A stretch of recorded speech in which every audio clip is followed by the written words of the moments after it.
করছেন। আগামী 20 এপ্রিল আমরা আশা করছি গোটা ব্রিগেড ভরে যাবে এবং শ্রমজীবী মানুষের যে দাবি আন্দোলনগুলোকে নিয়ে আমরা লড়াই করছি, একদিকে লুটে খাওয়ার দল, একদিকে খেটে খাওয়ার দল।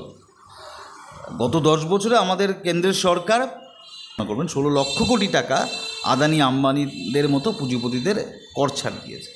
আবার সেই সরকারই দেখবেন জিএসটি বসিয়েছে ওষুধের ওপর, জিএসটি বসিয়েছে মুড়ির ওপর, জিএসটি বসিয়েছে খাদ্যপণ্যের ওপর, নিত্য প্রয়োজনীয় জিনিসপত্রের ওপর। অর্থাৎ প্রত্যেকটা মানুষকে সেই করের ভাগ দিতে হচ্ছে আমাদের দেশে। দর্শক, আপনারা দেখছেন আদিক আলোচনায় রয়েছি আমি আফ্রিদি। এই মুহূর্তে আমার সঙ্গে রয়েছেন সিআইটিইউ নেতা কমরেড স্বর্ণেন্দু সিংহ। দাদা, আপনাকে আমাদের চ্যানেলে প্রথমেই স্বাগত জানাই। আপনি অবগত রয়েছেন 20 এপ্রিল বিকাল 3টেই আপনাদের ব্রিগেড সভা অনুষ্ঠিত হতে চলেছে। সেই ব্রিগেড সভায় মূলত কি দাবি রয়েছে? সারা বছর ধরে আমরা বামপন্থীরা, বিশেষ করে শ্রমিক সংগঠন সিআইটিইউ, যে দাবিগুলো নিয়ে মানুষের মধ্যে কাজ করি, সেই দাবিগুলো এবছরের ব্রিগেডেও, এবছরের যে ব্রিগেড 20 এপ্রিল ব্রিগেড, সেই ব্রিগেডের সমাবেশেও আমাদের থাকছে। মানে দৈনন্দিন জীবনের যে লড়াই সংগ্রামের যে দাবি। এবারে ব্রিগেড, তার বৈশিষ্ট্য হচ্ছে যে এবারে ব্রিগেড শুধুমাত্র সিআইটিইউ ডাকেনি। আমাদের রাজ্যের 4টি গণসংগঠন বামপন্থীদের, মূলত শ্রমজীবী মানুষের গণসংগঠন, প্রান্তিক মানুষের গণসংগঠন এবং খেটে খাওয়া মানুষের গণসংগঠন। আমি যদি বলি শ্রমজীবী মানুষের মধ্যে কাজ করে যারা সিআইটিইউ, যারা কৃষিক্ষেত্রে কাজ করেন এআইকেএস, এবং কৃষি ক্ষেত্রে কাজ করেন আরও হতদরিদ্র যারা অন্যের জমিতে কাজ করেন, মূলত এগ্রিকালচারাল ওয়ার্কার্স, ক্ষেতমজুর, তাদের সংগঠন এআইএডব্লিউ এবং বস্তি উন্নয়ন সমিতি, এই 4টি প্রান্তিক মানুষদের সংগঠন, তারা এবার ব্রিগেড ডেকেছে। ব্রিগেডে আমাদের যে মূল দাবিগুলো, বুনিয়াদি দাবিগুলো, আমরা বামপন্থীরা বরাবর আমরা দাবি জানিয়েছি যে শ্রমিকের ন্যূনতম মজুরি দিতে হবে। আমরা যখন শ্রমিকের ন্যূনতম মজুরি বলছি, এই ন্যূনতম মজুরি হচ্ছে 27,000 টাকা। ভারতবর্ষে বিভিন্ন সমীক্ষায় একজন পূর্ণবয়স্ক মানুষের যে পরিমাণ ক্যালোরি একজন খরচ করা দরকার এবং তার সঙ্গে তার বেঁচে থাকার জন্য তার যে ন্যূনতম যে খরচ, সেই খরচটা হিসেব করে আমরা বলেছি যে 27,000 টাকা ন্যূনতম মজুরি, সেই মজুরিটি দিতে হবে শ্রমজীবী মানুষের জন্য। আমাদের ভারতবর্ষে হরিয়ানা হাইকোর্ট একবার বলেছিলেন যে সমকাজে সমবেতন দেওয়ার কথা।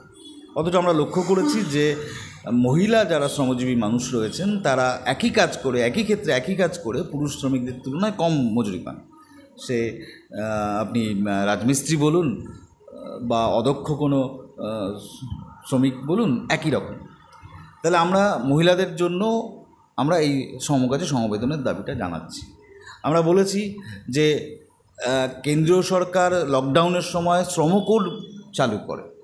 4টি শ্রমকোড আমাদের ভারতবর্ষে দীর্ঘ এবং গোটা বিশ্ব জুড়ে শ্রমিকদের যে অর্জিত অধিকার, পিএফের অধিকার, পেনশনের অধিকার, সেই অধিকারগুলো, ধর্মঘটের অধিকার, আইনি অধিকার, সামাজিক সুরক্ষার যে অধিকারগুলোকে, সেই অধিকারগুলোকে খর্ব করছে কেন্দ্রীয় সরকার, বিজেপি সরকার। শ্রমকোড বাতিল করতে হবে এবং যে অধিকার আমরা অর্জন করেছিলাম শ্রমজীবী মানুষের জন্য, সেই অধিকারগুলোকে পুনরায় লাগু করতে হবে, সেই নিশ্চয়তা দিতে হবে। কৃষিক্ষেত্রে আমরা দাবি করেছি যে নরেন্দ্র মোদী ক্ষমতায় আসার আগে বলেছিলেন যে তারা স্বামীনাথন কমিশনের সুপারিশ লাগু করবেন, অর্থাৎ কৃষি ফসলের 1.5 গুণ দাম কৃষক পাবে।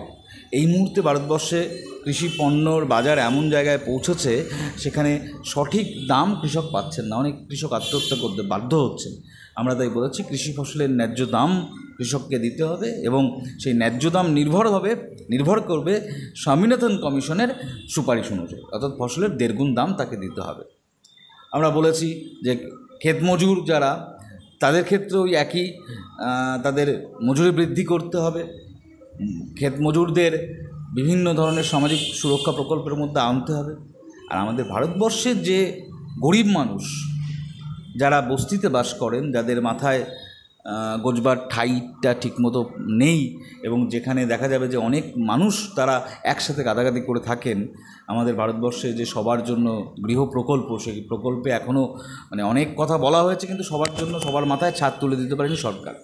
এই বস্তিবাসী মানুষদের জীবনের উন্নয়নের জন্য, তাদের সকলের মাথায় ছাদ তুলে দেবার জন্য এবং বস্তির সামাজিক উন্নয়নের জন্য, নাগরিক সুযোগ সুবিধার উন্নয়নের জন্য আমাদের এই ব্রিগেড সফল করবার জন্য ইতিমধ্যেই আমাদের শ্রমিক সংগঠনের কর্মীরা তারা বিভিন্ন শ্রমজীবী ক্ষেত্রে তারা কাজ করছেন, প্রচার করছেন। আগামী 20 এপ্রিল আমরা আশা করছি গোটা ব্রিগেড ভরে যাবে এবং শ্রমজীবী মানুষের যে দাবি আন্দোলনগুলোকে নিয়ে আমরা লড়াই করছি, সেই লড়াই আন্দোলন আমরা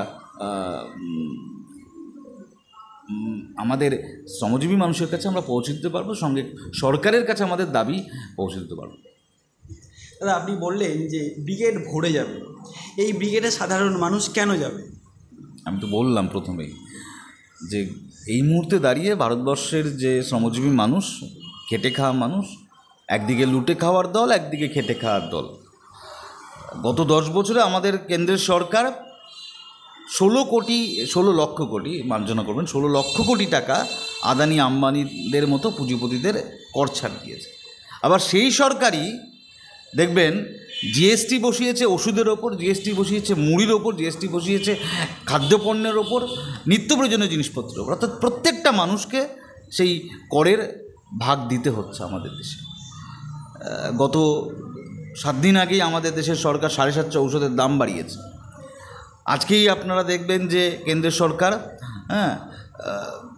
সারা বিশ্ব বাজারে অশোধিত তেলের দাম কম থাকলেও আমাদের রান্নার গ্যাসের ওপর 50 টাকা দাম বাড়িয়েছে, ডিজেলের ওপরে, পেট্রোল ডিজেলের ওপর 2 টাকা করে অতিরিক্ত শুল্ক চাপিয়েছে। অর্থাৎ গরিব মানুষ, শ্রমজীবী মানুষ, তারা কেন্দ্র এবং রাজ্যের যে জনস্বার্থ বিরোধী নীতি, সেই জনস্বার্থ বিরোধী নীতির ফলে তারা তাদের বন্ধুদের খুঁজে নেবেন।